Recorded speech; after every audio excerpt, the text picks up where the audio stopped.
ಇವತ್ತು ನನ್ಗೆ ಗೊತ್ತುಂಟು, ಈ ಒಂದು ವಿಡಿಯೋದ ಕೆಳಗಡೆ ತುಂಬಾ ಜನ ಕಮೆಂಟ್ಸ್ ಮಾಡ್ಬೋದು, ನೀನೊಬ್ಬ ಮುಸ್ಲಿಂ ಅಲ್ವಾ, ನೀನೊಬ್ಬ ಸಾಬಿ ಅಂತ ಹೇಳಿ ಕಮೆಂಟ್ ಮಾಡ್ಬೋದು. ನಮಸ್ಕಾರ ಸ್ನೇಹಿತರೆ, ನಾನು ನಿಮ್ಮ ಮಂಗಳೂರಿನ ಶಾಹಿದ್. ಇವತ್ತು ನಾನು ಯಾವುದೇ ಧರ್ಮದ ಬಗ್ಗೆ ಮಾತನಾಡ್ಲಿಕ್ಕೆ ಬರಲಿಲ್ಲ. ಬದಲಾಗಿ ಇವತ್ತು ನಮ್ಮ ತುಳುನಾಡಿನ ಆ ಒಂದು ಮಣ್ಣಿನ ಗುಣ, ಅದೇ ರೀತಿಯ ಜನರ ಅಚಲವಾದಂತಹ ನಂಬಿಕೆಗಳು ಮತ್ತು ಪ್ರತಿಯೊಬ್ಬ ತುಳುವನ ಮನಸ್ಸಿನಲ್ಲಿರುವಂತಹ ಆ ಒಂದು ಶಕ್ತಿಯ ಬಗ್ಗೆ ಮಾತನಾಡ್ಲಿಕ್ಕೆ ಬಂದಿದ್ದೇನೆ. ಸೊ ನೀವು ಆಲೋಚಿಸ್ತಾ ಇರಬಹುದು, ಅದು ಯಾವ ಶಕ್ತಿ ಅಂತ. ಅದುವೇ ನಿಮ್ಮೆಲ್ಲರ ಕುತ್ತಾರಿನ ಅಜ್ಜೆ ಸ್ವಾಮಿ ಕೊರಗಜ್ಜನವರ ಬಗ್ಗೆ. ಇವತ್ತು ನನಗೆ ಗೊತ್ತಿರೋ ಪ್ರಕಾರ ಸ್ವಾಮಿ ಕೊರಗಜ್ಜ ಅಂದ್ರೆ ಕೇವಲ ಒಂದು ದೈವವಲ್ಲ, ಅದು ನೊಂದವರ ಪಾಲಿನ ಒಂದು ಆಶಾ ಕಿರಣ. ಇವತ್ತೊಬ್ಬ ಕಷ್ಟ ಅಂತ ಬಂದಾಗ ಆತನ ಬೆನ್ನ ಹಿಂದೆ ನಿಂತು ಕಾಪಾಡುವಂತ ಒಂದು ಶಕ್ತಿ.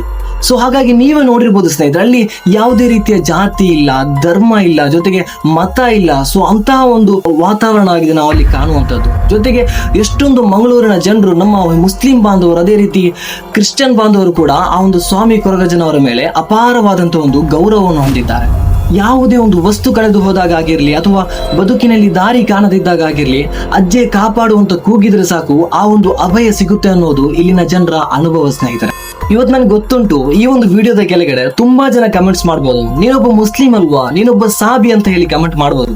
ಆದ್ರೆ ಖಂಡಿತ ನಾನು ಒಪ್ಕೊಳ್ತೀನಿ, ನಾನೊಬ್ಬ ಮುಸ್ಲಿಮನಾಗಿ ನನಗೆ ಆದ್ರೆ ಈ ಒಂದು ಮಣ್ಣಿನ ಸಂಸ್ಕೃತಿಯ ಮೇಲೆ ತುಂಬಾನೇ ಅಪಾರವಾದಂತಹ ಗೌರವ ಇದೆ ವೀಕ್ಷಕರೇ. ಜೊತೆಗೆ ಇವತ್ತು ಹಿಂದೂ ಬಾಂಧವರಿಗೆ ಗೊತ್ತಿರಬಹುದು, ಸ್ವಾಮಿ ಕೊರಗಜ್ಜನವರ ಆ ಒಂದು ಪವಾಡಗಳು ಕೇವಲ ಕಥೆಗಳಲ್ಲ, ಬದಲಾಗಿ ಇಲ್ಲಿನ ಜನರ ಆ ಒಂದು ಆಚರಣೆ ಅಥವಾ ಇಲ್ಲಿನ ಜನರ ಒಂದು ಜೀವನದ ಭಾಗ ಸ್ನೇಹಿತರೆ. ಸತ್ಯವನ್ನೇ ಪ್ರೀತಿಸೋ ಈ ದೈವ ಅನ್ಯಾಯ ಮಾಡಿದವರಿಗೆ ಶಿಕ್ಷೆ ನೀಡ್ತಾರೆ ಅನ್ನೋ ಭಯಭಕ್ತಿ ಇವತ್ತಿಗೂ ಕೂಡ ನಮ್ಮ ತುಳುನಾಡಿನ ಆ ಒಂದು ಒಗ್ಗಟ್ಟನ್ನು ಹಾಗೆ ಇಟ್ಟಿದೆ. ಸೊ ಆದ್ರಿಂದ ಇವತ್ತು ಈ ನಂಬಿಕೆ ಅನ್ನೋದಿದೆಯಲ್ಲ, ಇದು ಮನುಷ್ಯತ್ವಕ್ಕಿಂತ ದೊಡ್ಡದಲ್ಲ ರೀ. ಇವತ್ತು ನಾವೆಲ್ಲರೂ ಕೂಡ ಅಣ್ಣ ತಮ್ಮಂದಿರಂತ ಬಾಳೋದಿದೆಯಲ್ಲ, ಅದು ಈ ಮಣ್ಣಿನ ಶಕ್ತಿ ಅನ್ನೋದು.